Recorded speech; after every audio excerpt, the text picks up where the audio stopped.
Welcome to the Motorhome Map Podcast. I'm Keith Gooden. And I'm Motorhome Matt. I ask the silly questions, and Matt, well, he's the expert. You love asking the silly questions. Some of your questions are really silly. Ah, well, there you go. That's what I'm here to do. It's good to know that I'm fulfilling the job brief. They could have got somebody more intelligent, but hey. And cheaper. Yes. The Motorhome and Camper Van Show season finale is this weekend. Sorry, I'm just getting excited. It's at Lincoln, 22nd to the 24th of September 2023, just in case you're listening to this a couple of years in. How do people get their tickets then, Matt? Really easily. You can go to outandaboutlive.co.uk/shows. And if you want a discount on your ticket, you can still get one. Enter the code MotorhomeMatt and save a few pounds on the ticket price. It's going to be a good weekend. Fantastic. The Motorhome Map Podcast is brought to you with thatleisureshop.com, and every week, whenever we can, we have a product of the week. Matt's choice of his favourite product. What are you choosing this week in our Adria week? There's a clue there. Do you know what? These are one of our best-selling products. This is an Adria cupboard catch. They're brown, they're plastic, and they snap. People shut the cupboard doors with the catch out and break them all the time. We sell hundreds of these, and we sell a metal version as well. And something else we sell that's a really cool little thing, which is on the floor.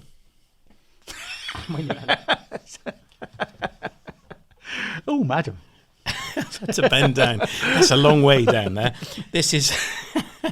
There's a Facebook group on Adria for Adria Twin owners, the Adria Twin camper van owners. It's a twin thing, and we are the only place in Europe, in the world, in fact, that you can buy these stickers.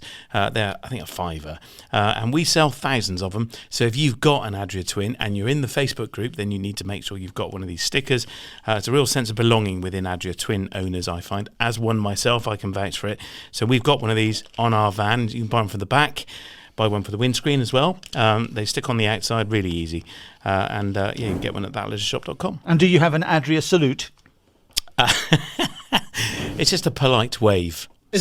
Sometimes the approaching driver has all their fingers up.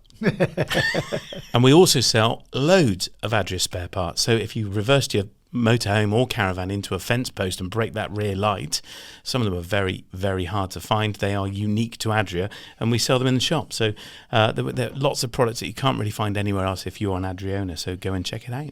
It is an Adria special of the Motorhome Map Podcast this week. It's because Matt has been in Düsseldorf at the Caravan Salon. I always get that bit wrong. It's not the Caravan Salon. It's just Caravan Salon. Caravan Salon. There you go. I don't think they'd mind. So we're talking Adria today. You've got a bit of a history with Adria, haven't you, Matt? Can you just talk around it? Yeah, well, I used to own an Adria dealership. So many years ago, gosh, I think it must have been 2007, 2008, I first went to Caravan Salon to pitch the team at Adria. They were a bit unsuspecting, I think, for us to become an Adria main dealer in our brand new motorhome dealership that we were launching. And it was a really exciting week. And the salesman at the time there, the account manager there, was a guy called Neil. Boy, did he put us through our paces. He absolutely grilled us. I remember walking away thinking, blimey, I've pitched sheikhs in the Middle East, royal families all over the planet in my event business. And this guy, he really did put us through our paces. But undeterred, we went back and we modified the pitch, a bigger conversation, and boom, we got the dealership, and we became an Adria main dealer, which was really exciting and a great platform for us to launch from. We pitched several other manufacturers as well in Europe with some success too. So it was a brilliant place for us to start. And we, as a result, we really got to know the Adria product, and I became very passionate about Adria's ethos and their love for innovation and design, and so I have quite a deep understanding of the product over a long period of time. And I'm now an Adria Twin owner. And of course, our own motorhome holiday company business, the Hire business, has hired lots of Adria product throughout its life, including Sun Living, which is a range of Adria motorhomes. And so we've got a really deep understanding of the product. And your guest this week on the Motorhome Map Podcast is a friend of Barney Rubble, I think, Mash Vanstone. Yes, that really is his name. Mash Vanstone. He's the National Account Manager at Adria Concessionaires Limited. That's a name and a half, isn't it? It's a great name. Mash is lovely. So he's responsible for the southern half of the country and looks after all the Adria dealers and supporting them in looking after Adria owners and the customers. And I love his name, and I know the story of where his name came about, and it's hilarious. So I asked him to tell us about it. Now, Mash, we need to know. Tell us where your name came from. It's a brilliant name. Well, it was my parents had an argument, and they wouldn't call me by the names they both picked. So after an argument, I ended up with Mash. Why Mash?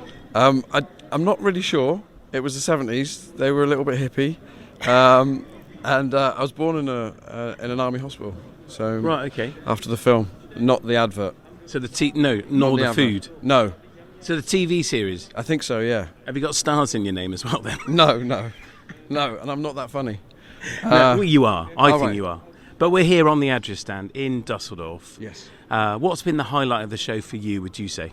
I think there's not a lot new from other manufacturers. Mm-hmm. Yeah, we've got some concept vehicles. We've got some new stuff for this year.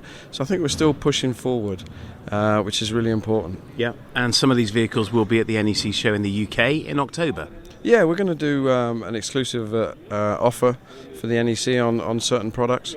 So get yourself down there, have a look at it. It's the only place you're going to be able to see it, and the only place you're going to be able to buy it. So. Well, that's the important bit, isn't it? So, Keeley, and we're going to take a look in a moment. We've got the new Adria Twin for 2025. Yeah. It's being showcased here. Will that be in the UK in October? No, it won't be. Right. This is just a concept, so it's not.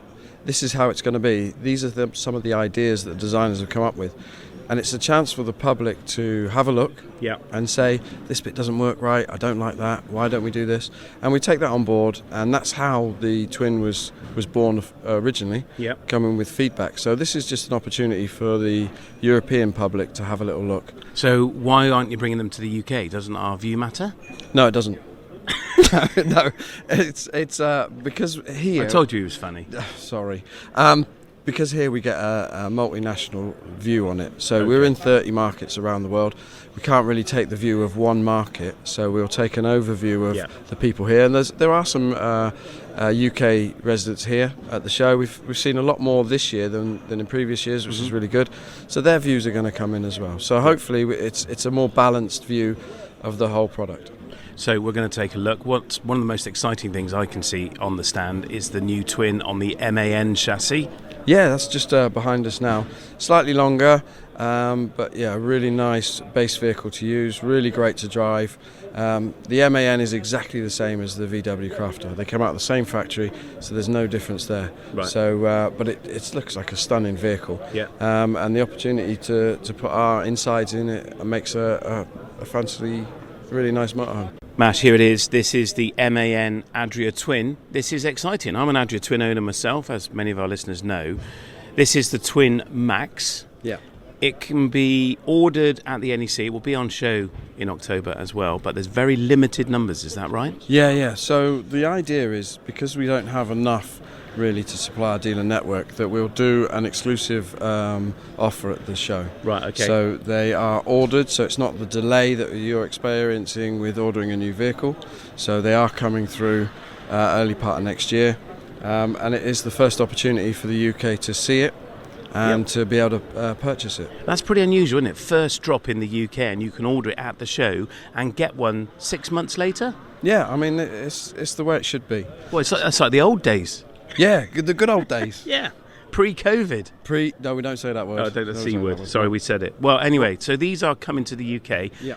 As Mash says, the only place you can order this will be at the NEC. You can't go to a dealer and get one. Let's take a look around. Adria have come up with a really innovative solution to raise the rear bed and get it right up into the ceiling. Mash, just show us what's happening. The bed is a full-width bed, transverse bed, and it's a very big bed as well, I have to say. Adria love a big rear bed when they can do it. The sides of the bed fold over, as you can see. Mash is just demonstrating. And then you raise the bed with a push of a button, and then the sides of the bed, the extension pieces, fold in, making a very, very narrow bed, which means it can rise up in between the cupboards at the top of the van. Very clever. Mash, is this just something else to go wrong? No, it's not at all. This has been tried and tested for a couple of years. It's not caused us any issues. And it's just a way of making sure that the whole bed goes up, leaving you more space in the garage. And you're also developing, Savitza was telling me earlier, a cushion to go over the wood in here to stop it getting damaged by bikes and so on. Yeah, it's a roll that attaches to the top here and then just goes over. So it's quite a thick material, but it also has openings in, so you can still use the side attachments. Right. So you've still got access to it, but it, like you say, it'll just protect this lovely wood finish for when you've got your bikes or any of your other equipment inside. Let's take a look in the living area. Are the living areas pretty much the same? Some new functions. Let's go. New functions. So you've got a rounder end to the furniture, Yeah. which gives us a lovely pull-out section. So we can, there's a board that goes on top there, so you've got extra workspace. Okay. The first thing I really note, can I just comment, Yeah. is this overhead cupboard is recessed Yeah. and has a curved edge. You're not going to hit your head on that. No, it's a really elegant finish to it as well. It is lovely, yeah. And you've got your spice rack in here, which is pulled down, so it's not taking up any other space from your cupboard. So you've still got a full-size cupboard above, Yeah. but you get extra storage in there for your bits and pieces. Again, the same 2-ring hob sink. that you're So used combined unit. Yeah. Again, it's a can sink. We're seeing more and more of this make of, Yeah. of sink and hob. to. Yeah, indeed. Ours will come with the oven and grill. I was going to So say, we've is it had going to that have an oven and confirmed grill? So it's going to have yesterday. full kitchen, fridge, freezer, Yeah. compressor fridge, or absorption? Compressor. Right. There is an option to get the larger one as well. Is there a solar on the roof? Yes, well, not as standard, Right. but it's all pre-packed, so it's plug and play with that, and the air conditioning Aircon as an option? as an option. Yeah, Right, okay. But you could retrofit that as well. you could do. Yeah. Yeah. Inside, fairly similar layout to the original Twin. More storage under the table. Yep. These also, because it doesn't form a third bed anymore, so this is a 2-berth van. These are more automotive, so they're a lot more comfortable because they only have to do one job, and that's sit there. Not sleep on. They are very comfy looking seats. Yeah. And that's unique to this model. Yeah, absolutely. Right. They are very smart, I have to say. That's one big criticism of our Twin, is the seats are not comfy. Well, they're multifunctional, and you have to compromise a little bit for the safety and then for the sleeping ability. In the bathroom, another change. Again, we've gone with the curved lockers. Yeah. The swing sink that we brought in a couple of years ago. Yeah, Now love that. gone with a black finish. That will be a black tap as well. And again, Big just shower. Big shower because Yeah. it's that little bit longer. But the same functionality that we've seen in the Twin. So here, for those listening, the sink wall folds out, revealing the shower behind it as a feature we see on lots of motorhomes, but this is done exceptionally well in the Twin, I have to say. It's a really big shower space. Room, even me, I can turn around in there. Easy. That's good to know. Yeah, good to know. So we're just stood here looking at the cab, the driving cockpit. It's very smart, isn't it? It's very, dare I say, VW? I mean, it is a VW underneath, isn't it, really? Absolutely, it is a VW. It's very automotive, and it's a really comfortable drive. Now, presumably at the NEC, the models on display will be left or right-hand drive. At the moment, we will be using Continental vehicles Yeah, as a okay. demonstrator. We're hoping the first production is due for us to get one. It should be in time, but at the moment okay. we're planning both ways. And interestingly, the allocation you've been given, they're all automatic chassis. Is that right? Yeah, all automatic engines. We pre-planned what we were going to sell, so they have to be ordered 6 months prior to where they are now. So to get them, so that we can get them out to the customers in a good lead time, we've pre-ordered them. Right, So okay. that's why we've got the option of just Vast in the upholstery, but they're all automatics and they're in 2 colours. Yeah. Now, I've driven the MAN chassis and it is stunning to drive, I have to say. This is going to be no different. If you want one, you need to get to the NEC early in the week. We're not allowed to say how many you've got. No, it's limited. We keep asking the factory for more. So, Yeah. if we give you a Can we figure- say 2 or 3 digits? Excuse me? Is it in the tens or the hundreds? Oh, it's definitely not in the hundreds. It's Right. definitely not in the hundreds. There is a limited number. When we did this last year with the Mercedes-Benz on the Corolla Matrix, and we did 50 units. So we haven't got that many of these at the moment, but we're hoping to ask the factory to get us to that number. So it's less than 50. Less than 50, more There we than are. 10. Yeah. You heard it first. First. They're going to sell out, surely. God, I should be a politician. I've skipped that one quite well. Well, you are sort of answering the question. Yeah. So they are going to sell out, aren't they? I mean, the feedback we've had so far when people have seen them, we've had it promoted on social media already and on our website, and people are trying to order them. And unfortunately, we can't take the orders because the only fair way to do it for our dealer network is to have them at the NEC. Absolutely. Right, let's go and see what's coming in 2025. Can we have a look? Okay. Yeah. Mash, we've got an insight here into what Adria are going to be doing for 2025. This is the Twin Supreme. So in future, you've got the Twin Max, which will be built on a MAN, the Twin Supreme, which will be built on a Fiat, and the Twin Sport, which is also going to be on a Fiat. And what's going to be new in 2025? Well, these are some of the ideas that the design crew have come up with. So at the moment you're seeing some new graphics, which is slightly different to what we've got at the moment. There's a two-tone look on the black. It's very smart, I have to say. It is very elegant, and just upgrading it a little bit. So those are the type of ideas. The public now have an opportunity to say whether they like it or dislike it.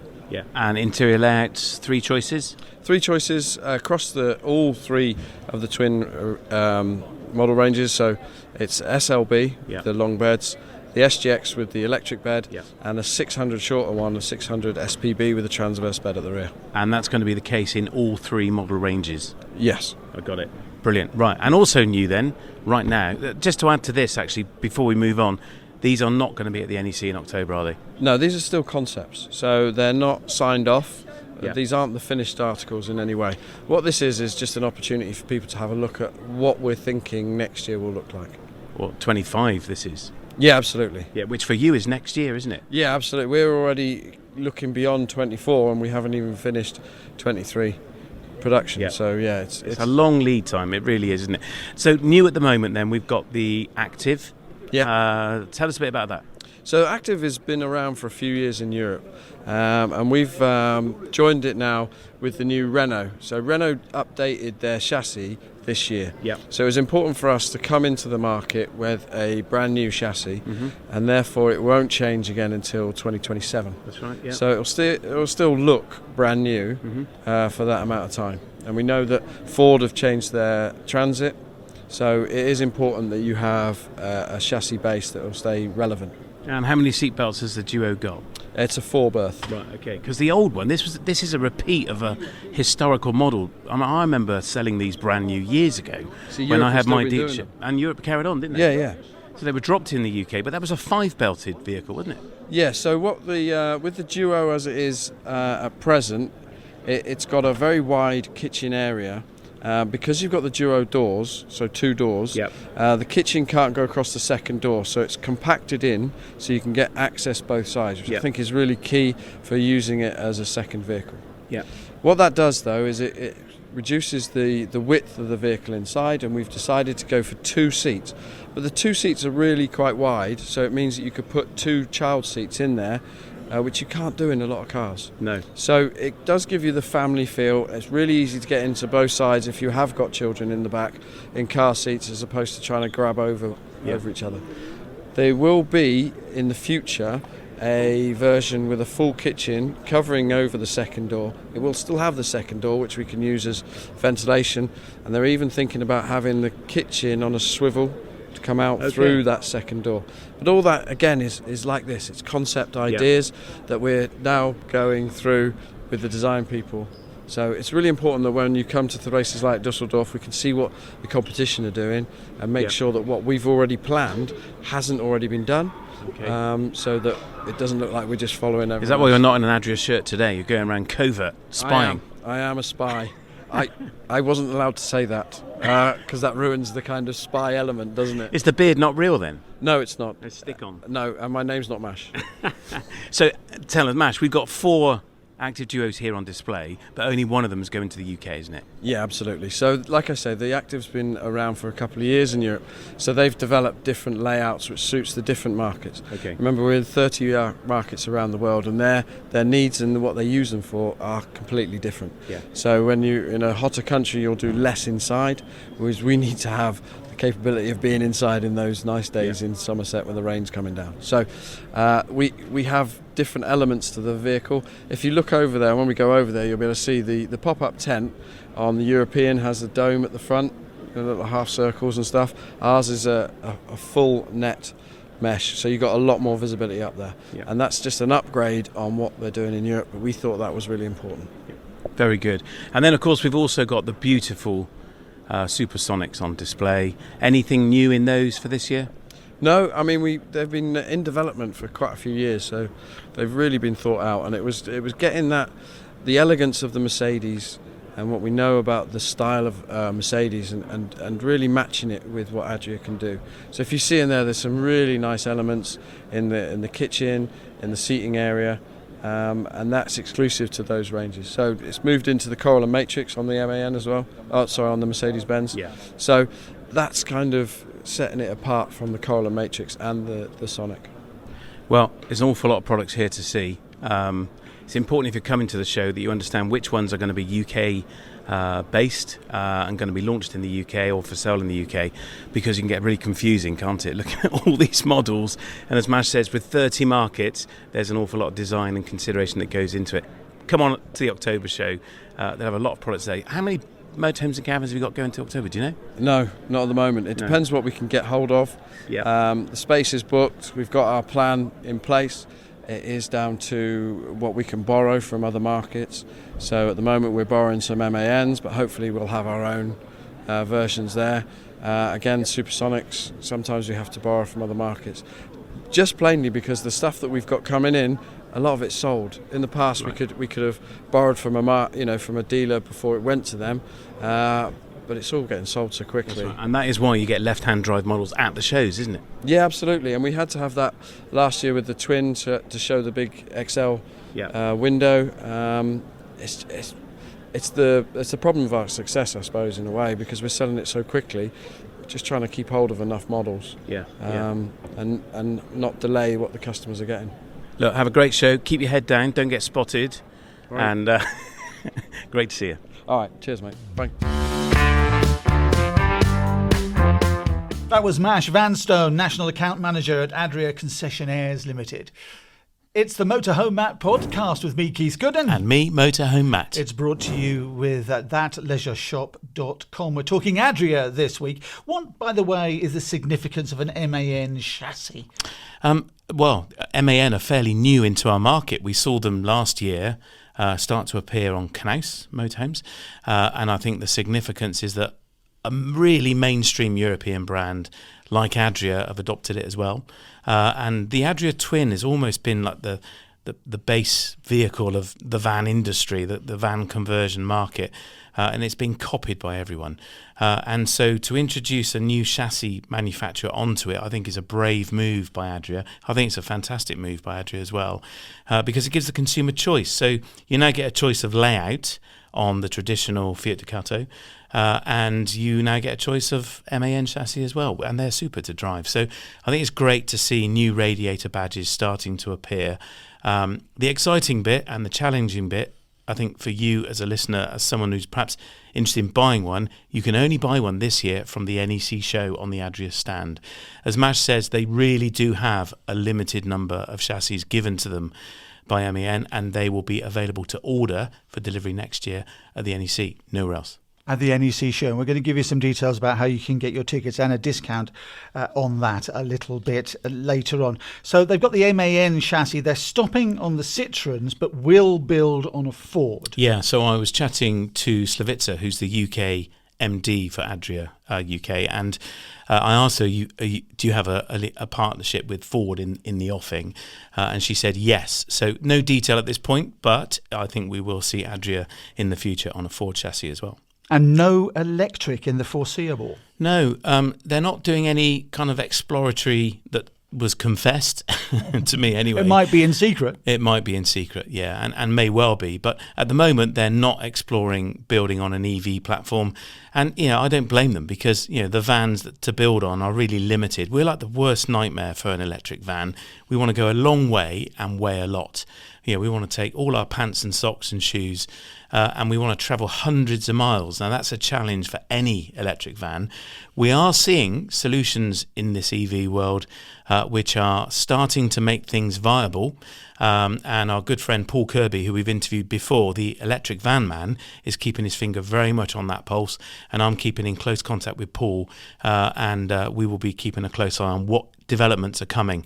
I think what's going to be interesting, the future, we're going to see more radiator grille badges coming into our market. MAN is great, I think very welcome. I think we're also going to see some new ones. I think we're going to see collaborations between big brands. So there is talk of a Stellantis van. Stellantis Group own Fiat, Citroën and Peugeot. And they're talking about making a van that's branded Stellantis. And I think, of course, we know that the new VW van, the T7, I think it's going to be called, is a Ford Transit. So I think we're going to see as the van industry kind of morphs toward this big change and deadline of 2030 and 2035, where all vehicles have to be zero emission, we're going to see new partnerships and new brands forming. It's a case of the large manufacturers, isn't it? Waiting for the small innovators, that invention that pushes the technology forward in a leap rather than, waiting. And as you say, they might be doing some stuff in the background, but you've got that problem, haven't you? It's a large vehicle with a lot of weight. You've got to put a lot of batteries in it. They weigh a lot, and it's also got to have a good range. It's the most difficult part of the industry to design for. It is, yeah. And I think it's really important we keep waving the flag for our industry, which I'm desperately trying to do. And I'm trying to ensure that we're engaging with some of these movers and shakers and decision makers that are influencing the world of electric vans, because we are a big market. We are billions of pounds of investment into motorhoming, caravanning as well. And I think we're going to see some innovation with caravan chassis. It was great to see NAUS at the show with a caravan that you could run off an EV. So with the V2L technology, where you can plug your caravan into your car and power your caravan, microwave your soup off your EV car. Brilliant. So I think we're going to see lots of technology like this coming. So it's an exciting time. Now, you mentioned that Adria have got this new motorhome which they're unveiling at the NEC show, and we said we'd give some details about how you could get some tickets. How do people go about it, and how do they get that all-important discount? Yeah, absolutely. Go to mcshow.co.uk and use the code MMATT. That's MMATT. Save a few pounds off your ticket. Parking is included in the ticket price. That's always the question we get asked. It's a fantastic show here in Birmingham in the UK. So, make sure you get your tickets, mcshow.co.uk, and use the code MMATT. And the whole team here are really looking forward to seeing you at the show. Again, it was fantastic last year. Hopefully it's going to be as good. I've got a feeling it's going to be even better this year. Please do come along and see us on our stand. Say hi, take a couple of selfies, and bum me a fiver if you would. You actually loved it, didn't you? This doesn't pay me. Yes, I did. I did love it. It was fantastic. You had a great time. You made a lovely comment about the number of people that you met, and everyone was positive. They were, There's no negative feedback. No, usually in broadcast and radio and journalism, you get people coming up saying, I heard you on I didn't like you, you were rubbish or whatever. Not one of those people said that last year, but don't give them ideas, will you? No, no, but it might be different this year. There's a few more listeners, a bit more opinion out there. It's the Motorhome Map Podcast. I'm Keith Gooden. And I'm Motorhome Matt. It's all brought to you with thatleisureshop.com. It's my favourite part of the programme, the Q&A, where you question Matt and we try to catch him out, but we haven't done it so far. Simon is in Sutton Coldfield. Hi Matt, this is Simon from Cannock, Staffordshire in England. I'd just like to go across a recent issue I've noticed on our insurance. I have added my wife on as a second driver, but she's not a confident motorhome driver. She's not driven it yet. If we were something to happen, especially in Europe, as we're off to Europe shortly next month, would she be made to drive the motorhome come May if I was incapacitated? Or would I be better taking her off the insurance and then she couldn't be made to drive the motorhome? Because if she won't drive it, she won't drive it. So then I would be stuck with getting the vehicle back myself as opposed to the insurance or the breakdown recovery. Is this something that they will adhere, if you're on the insurance, that you've got to drive it? Or is it left to yourself to see what conditions you've got to drive in and where you are and how far away you are? Would appreciate your input on this. Thank you. Speak to you soon. So, Matt, Mrs. Simon, does she have to drive the motorhome if Simon becomes incapacitated, cannot drive? It's all down to the rescue service, isn't it, and the contract they have with them. Could the rescue service come along and say, well, you've got a licence, you're a driver, you can drive it. We're not going to tow you anywhere. Just drive it. Yeah, because you can. So, I mean, the question would be is if you took your wife off the insurance, could she be made to be put back on it? I guess that's the question. I don't know the answer to that. Well, you can do it with a phone call, can't you? You can, yeah. I would suggest checking out with your breakdown recovery service first, whether that's through your insurer or through a breakdown recovery service. I would suspect if you've got nobody else to drive on your insurance policy, a breakdown recovery can't make you add someone. Your insurance company, maybe that's different, but I would be phoning them and asking them for their advice for this scenario, because it's gonna vary and probably depend. Remember, a breakdown service or insurance breakdown supplied service, their ability or willingness to transport you somewhere in the event that you are incapacitated is done entirely at their own discretion.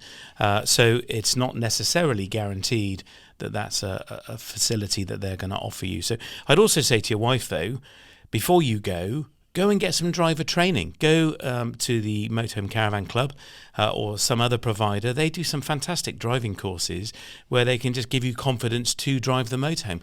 Honestly, it's an easy thing to do. I know they look big, they look scary. They're not. You're set up high, you've got a fantastic view through a great big windscreen. You're looking a long way ahead. You're on holiday, so you're not in a rush. It can only get a bit complicated when you're going backwards. That's a skill that's really easily learnt. So I would encourage you to go and get that driver training. It's not going to be expensive, and you never know, you might absolutely love it. And the freedom it could give you, you could leave Simon at home and go off without him. There's a thought. There you go, Simon and Mrs. Simon. Thanks very much for that. Catherine Schofield is in Hereford. Hi, Matt. We've been enjoying listening to your podcast and currently planning a long trip to Europe for the autumn in our motorhome.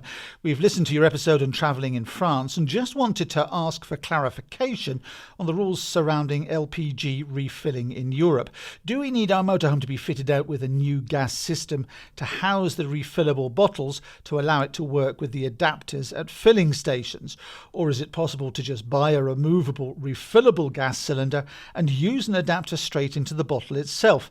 I know you mentioned this isn't allowed in Belgium, but wasn't sure about the other countries. We're trying to work out if there is any way to avoid a costly installation of a brand new system. Many thanks, Kate and Russ in Hereford. Brilliant. Thanks for the question, guys. Good question. So I would say that fitting a refillable point on the gas cage or the gas cupboard door or the side of the motorhome is going to make your life easier. It doesn't necessarily have to be expensive. It's only a refill point, so you could still use those bottles and get the refill piping and the refill point added to the motorhome. It does depend what bottles you've got, I would think. I would also talk to the bottle manufacturer and ask if they're, or the supplier, and see what they can offer you as well. Certainly that is going to be easier. It was interesting, I was recently challenged here in the UK on a motorway service station. I was refilling a gas bottle out of the van, so on the tarmac, and I got stopped doing it. The guy in the garage wanted to know what I was doing. He'd never seen anyone doing it before, which I thought was interesting. And once I explained what I was doing and I explained it was safe, he was fine and I was able to carry on. But that was here in Britain. So in France, generally, if you're refilling a bottle out of the van, it's okay. But I think refilling it through a filler point is going to be easier and you're far less likely to be stopped. Andrew Atkinson is in Barnsley. Hi, Matt. I was wondering if you may consider or have already done an episode on readying your motorhome for winter, specifically draining down the fresh water system and the heater. Our motorhome has an onboard thing that opens at low temperatures to automatically drain the system. But I found out recently that water in the clear spyglass inline filter and in the kitchen tap had frozen solid. This broke the filter plastic and actually pushed the the end of the tap away from the main fitting.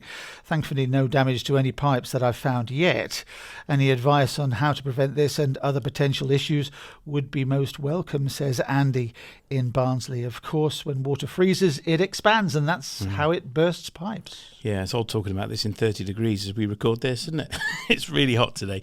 We will be doing a winterising episode in the future, Andy, but you can also find one in the past. So I think episode 3, we did cover getting your leisure vehicle ready for winter, and there's a free guide you can download there, so we'll check that still works. As far as I'm aware, it still does, so go and get that as well. That will be very useful. The thing you talk about is your Truma frost valve, I think, which will, once the motorhome gets to 5 degrees inside, opens and drains the hot water boiler of all water, meaning it doesn't crack, but it will only drain some of the fresh water from the system. I would suggest you turn the pump on when you're getting it ready for winter, open all the taps to the middle position, so you're draining hot and cold water until there's no water coming out the system, and then turn the pump off. But crucially, leave the taps open and leave them in the middle between the red and the blue, and this means any water left in them can expand out of the tap. There's no valve or tap closing that off. The other thing to do on your spyglass is undo it. Take it off, and any water there next to the pump can escape and expand out of that hole that you just created. There are some other tips that you can follow as well, but stay tuned for the future episode and we'll be covering those. If you're wondering what you can do to prepare your motorhome or caravan for winter, we'd love to know what your questions are ahead of us recording that episode. So if you've got concerns or questions or even some top ideas, then please do let us have them, and we will try and include them in the podcast. It might be 30 degrees today, but winter draws on, as they say. It will come. Yeah, they're talking about a really cold spell in a few weeks. Do you see that on the news? I didn't know. Some sort of Arctic thing coming. Another thing. Another thing. An Arctic one. Yeah, that seems bizarre today, doesn't Let's see what happens, shall we? Thanks, Andrew in Barnsley. Now, how can people get in touch and pose their questions to you, Matt? Very easily. You can go to mhmp.info/ask Matt. That's mhmp.info/ask Matt. That's Motorhome Map Podcast.info/ask Matt. Get it? You see, it's not just thrown together. It's thought about. Yeah, and by the way, if you always tell us where you're from, it helps us put that pin in the map and personalise it for you. You can always leave us a review at mhmp.info/review. That's mhmp.info/review. Brilliant. And we would love it if you would share the podcast with a friend as well. So if you think what we're going on about is useful, interesting, or helpful to someone you know, then please do share it with them. We would love for them to hear from us as well, and we can continue to grow the audience that are benefiting from our witterings.